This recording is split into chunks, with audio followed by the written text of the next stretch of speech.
It's another insane day in the world of Magic the Gathering.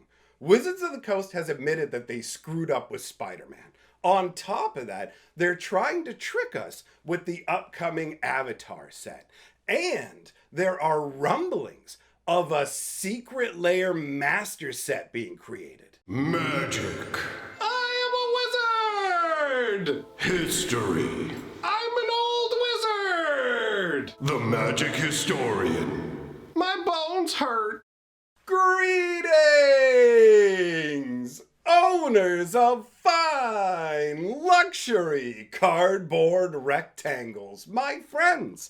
I hope the day finds you well because we have gathered for a gigantic fat stuffed crust edition of Mega Magic News. I have a whole range of items to discuss, not just the things that we talked about in the intro. Dive in talking about what's going on with Standard, because this is obviously an ongoing scenario where things are getting progressively worse. For example, we just had the Star City Games big con going on, right? And there are big Magic events happening in locations like that. So they are a great way to kind of get the pulse of what's going on with the health of Standard. And let me tell you, it's not good. First of all, the field at the SCG event was absolutely dominated by VV decks, right? Obviously, the Cauldron VV deck is just tearing it up. It's pretty much unstoppable. The best answer to it is almost always just playing that actual deck, right? So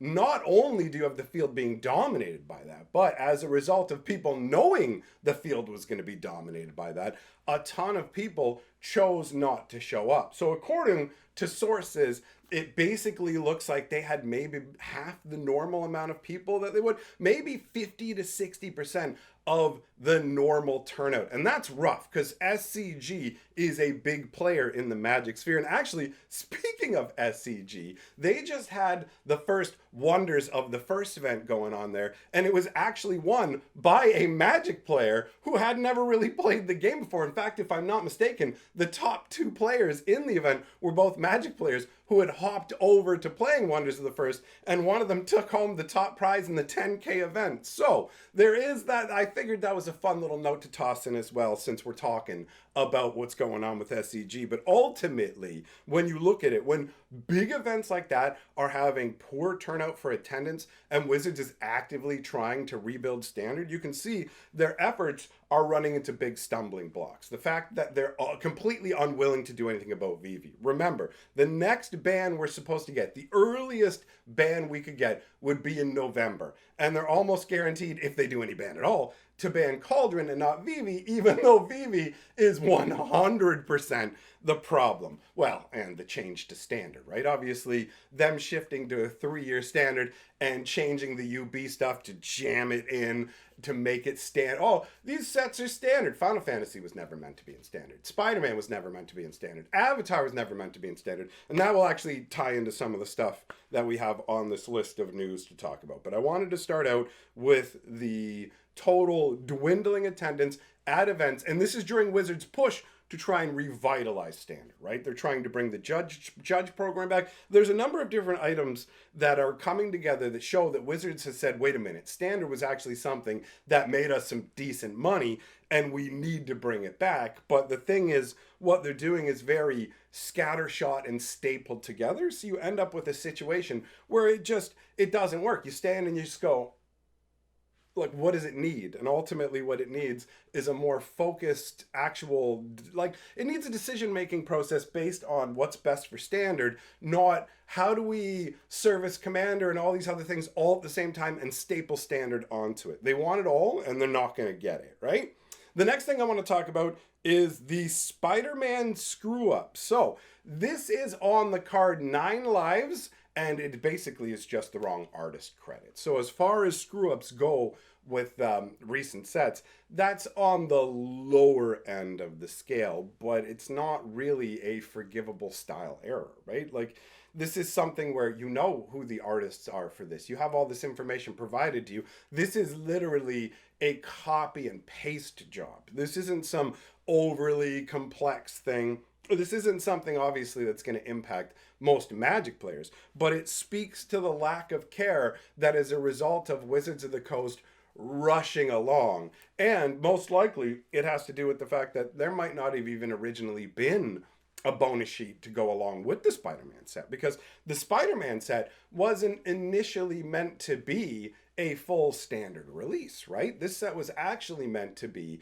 a Assassin's Creed style set. They did have a bonus sheet for that, so it is possible that this, I'm actually being a little bit nice to them by saying, oh, hey, maybe this is because at the last second when they made the changes, they didn't slip that in. But honestly, most likely, they had this from the beginning and messed it up. And considering it takes years and years for them to actually get a product finished, this sort of slip up is on the lower end of the scale. It doesn't affect the card's functionality, the visual appeal of the card. It essentially just hoses the artist and messes up Wizards' obligations contractually. So as far as I've seen so far, we haven't seen too many mistakes with the actual Spider-Man cards, but we'll see once we get a little closer, right? Because the pre-release is in about 2 weeks, so we will see how that goes. Now, the next thing I want to talk about on the list is Avatar, okay? And Universe Beyond design overall. So people asked, yo, how come Avatar doesn't have commander decks? And Wizards of the Coast actually sent somebody out to do an interview and talk about what was going on with Avatar. And the reasoning that was given is absurd. It's like, okay, so the reason that we don't have commander decks for Avatar is 100% because think about Aang, right? Or if you watch the movie Ong, I can't get off on that sidetrack. Anyways, it's already starting to tweak my brain. Stay focused. Okay, so you have a character like Aang. And how do you represent him properly thematically across the colors of Magic? What is the Avatar's color identity? So they go, well, we didn't make commander decks because there was just no way to accurately represent the true proper flavor and color nature of the characters. And that's why we don't have commander decks for it. Really? Because you've made commander decks for a ton of characters that don't fit. And we've seen a ton of cards already that when you look at who the character is and the colors and the abilities of the cards, they all don't fit. So you've already done this a bunch and you're just going to pretend well, no, we totally didn't make commander decks because that was just what's best for the cards and the product. Come off it. We're not idiots, okay? Clearly, if you look at the lineup of products for Avatar, you can tell what was originally supposed to go down. Avatar was supposed to be the Jumpstart set for the year. So Jumpstart's had a troubled history, right? The original Jumpstart was an incredible product where it was great for beginners. It has a bunch of, you just grab 2 packs, slap them together and play. They had a bunch of different themes. They had a bunch of cool cards in it, and Jumpstart took off. It was incredible. People loved it. Great concept as a product. Then Wizards went, hey, what if we took theme boosters and called them Jumpstart boosters? And then they drove Jumpstart down into the ground again with release after release. They stopped doing it with Brothers War and they went back to Jumpstart as a cool, thematically unique product where you can grab stuff and slap it together and off you go.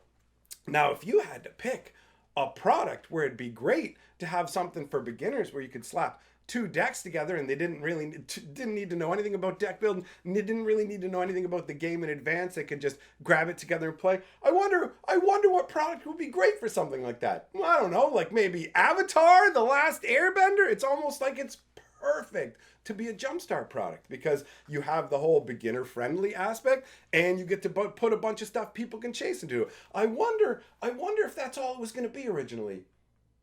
The answer is yes. They had they were going to do some side products with it as well, like a bundle and whatever. But Avatar was never meant to be a full set. So they just had the Jumpstart stuff and they had to flesh it all out. It's the same thing that happened with Spider-Man, where essentially they looked at Standard, they went, okay, we want to juice Standard, and also on top of getting Standard going, people who are joining the game and starting with these new products, they don't like being told, you can't use this stuff. Oh, hey, did you just start playing Magic? Okay, Standard is like the the format that uses the new products. And this, oh, sorry, did you get, no, you can't use that. You can't use that product. It's not standard legal. You can't play with your Assassin's Creed stuff. So Wizards wants all of the stuff to be standard legal, but they made that decision way after they had already designed multiple products that were just like, let's be real. Let's be very real. Spider-Man was meant to be a skis. It was meant to take a bunch of money from us to pay high prices for small little boosters like Assassin's Creed. And so they had to quickly cobble together a bunch of garbage. And that's why you get all of these different stupid Spider-Man. There's like a billion Spider-Man. Oh, we have to make sure that the cards are perfect for like Aang and they represent the character perfectly. Anyways, here's Spider Toilet. He's flying webs out of the bowl. It's the Skiba-Dee-Ba-Doobie crossover for the kids, right? Like, I've already lived too long in this timeline, guys. So, yeah, they're handing us a line of crap about there's no commander decks because it just didn't make sense. Lies! You know, you want to know what else is funny? Rosewater came out and said, you know, it's really hard to design for green for Universes Beyond. A lot of our characters, it's like, yeah, because green is like a nature color and you have nature elementals and stuff. And when you do stupid latte hot dog vendor Spider-Man, of course there's nowhere potted plant, computer tech guy.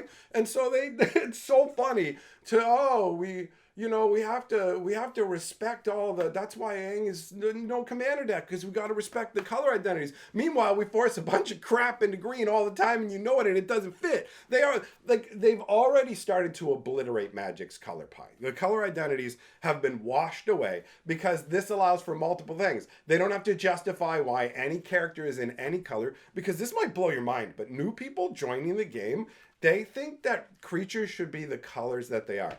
Green Goblin should be green because his skin is green and his name is green. It doesn't matter that inherently he's red, black, chaos, and destruction. He should be green because he's green. The number of people who said Spider-Man should be red, blue because his colors are red, blue. So, like, at a certain point, the number of people saying this kind of thing, Wizards just goes, yeah, you know what? This is who we're trying to court. These are the people we're trying to bring in as we turn this into monopolification. So, yeah, color identity doesn't matter. So expect Magic's color identity to be completely eroded in the next number of years. Give it like maybe 5 years, I'd say. Or maybe a little bit longer. It might even be faster. But Black used to not be able to destroy enchantments at all. Now Black can destroy enchantments like nothing. The cards, like all the abilities are moving into all the colors, and that way all the commander players will have access to every ability. So Magic is losing its color pie. It's losing its identity. It's flattening out into this page that you can just paint anything else onto. And for those of us who've been around for like with Magic forever, this is a big thing we're losing here, right?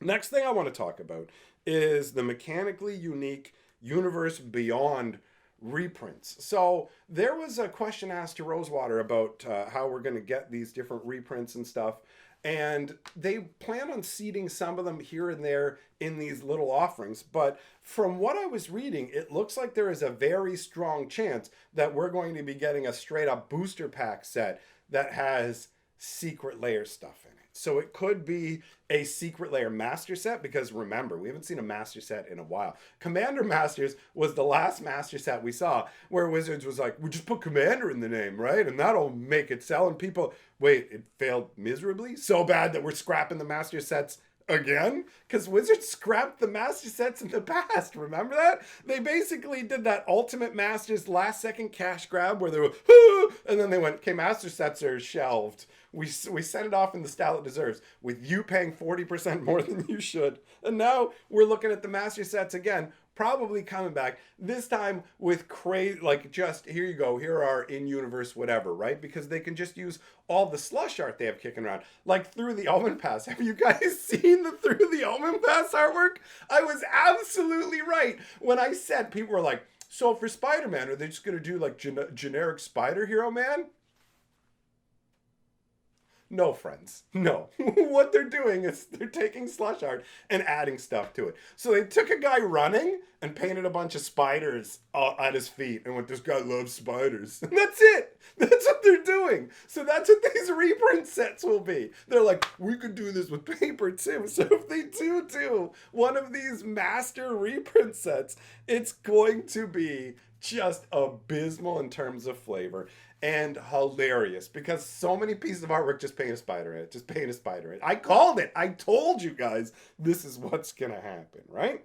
So, Spider-Man product cancellation as well. It looks like Ultra Pro has come out and canceled the Spider-Man products. Now, don't get this confused with Ultimate Guard, where there's this whole thing going on with Harry Potter deck boxes and stuff. There's actually a whole hubbub where that company is like, okay, we're not going to make Magic the Gathering Harry Potter boxes anymore. And people are like, they're not going to do it for Magic the Gathering? And it's like, yeah, because nobody else is freaking out about Hogwarts boxes or whatever it is you're all bent out of shape about. So that's not what I'm talking about here. You might have heard about that tangentially. That's a completely separate, we're upset that you've got Harry Potter stuff. Like, we have Strixhaven's our wizard school or whatever. I don't even know what's going on with that. I saw that in passing. This is something separate. This is Spider-Man deck boxes, Spider-Man sleeves, that kind of stuff being canceled by Ultra Pro. Now, no reason was specifically given. It's most likely not a licensing issue because they're going to have however long in advance to sort all that kind of stuff out. It might actually be a supply issue. It might be that they can't get the products that they needed to get the Spider-Man stuff made in time, because there is a lot of craziness going on right now in the world of international shipping. So Ultra Pro will have no Spider-Man products whatsoever, just out of nowhere, right? That kind of maybe ties into this next item, which is card shops are not selling to people in the US anymore. Basically, a bunch of vendors outside the US have stopped selling things to the US because the laws surrounding shipping and stuff like that keep changing so frequently. And there's a new one now where nobody even knows how it works. It just happened in the last week or so, and it's basically a per item charge. It's some pure insanity where you can no longer bring, if you're in the States, you can no longer import things. There was a certain exemption level where you didn't have to pay extra money if you were bringing things in. That's all gone, and things have gone completely wild. So all these orders to people in the States have been getting canceled, right? Oh yeah, you know what? There's another wild item right here tucked down at the bottom. We actually have a couple more things to talk about, but this one is really wild. Spider-Man collector booster boxes are being dumped and fire sold, but at the same, like, we're in a very weird situation where the Spider-Man collector boosters started being snapped up immediately by people who wanted to make the money off the Final Fantasy and all that kind of, like, whoa, check it out, Final Fantasy collector boosters are crazy, let's get the Spider-Man ones, right? So they've been selling out, pushing up to 1,000, but lo and behold, all of a sudden a big retailer comes out and goes, we're actually going to sell these boxes for $600 a piece, but you have to buy 6 all right now. So they're locking in case sales of collector boosters to sell you 6 boxes. So you have to basically put down like $3,500 American, a little more than that, obviously, but you bring the taxes in or whatever. But 3.5 G's you have to put down on the table, but then you can buy 6 boxes at this price, right? Whereas earlier we saw stores canceling pre-orders for these. Oh, you pre-ordered at $600? Well, we're canceling that and we're relisting it for a higher price. So it's pretty wild to see that going on. It means that there's not as much faith in this product, and there shouldn't be. Spider-Man is overhyped, overpriced. It is a bubble, all right? And the last thing I want to talk about is Wizards customer service inbox is full. So if you try and email them because you have a problem with your products, it won't actually take your email. It'll tell you to pound sand because there's no space for your email, bro. So that's literally the world that we're living in now, probably due to Final Fantasy, I'm guessing. Wizards quality is at an all-time low. A ton of people need support. I saw posts from people going, hey, I contacted support 3 months ago and they've ghosted me. Is this normal? What do I do? Like, and people just going, it takes 3 to 6 months to hear back and get anything. It's so crazy. It's so wild. They're literally drowning in people just going, hey, fix my stuff, bro. Fix my stuff. It's a travesty. Anyways, that wraps up this big news extravaganza I had for you, my friends. Thanks for coming by. Big shout out to my patrons and channel members for supporting what I do. You guys rule, and I will see you all, my friends, in the next video.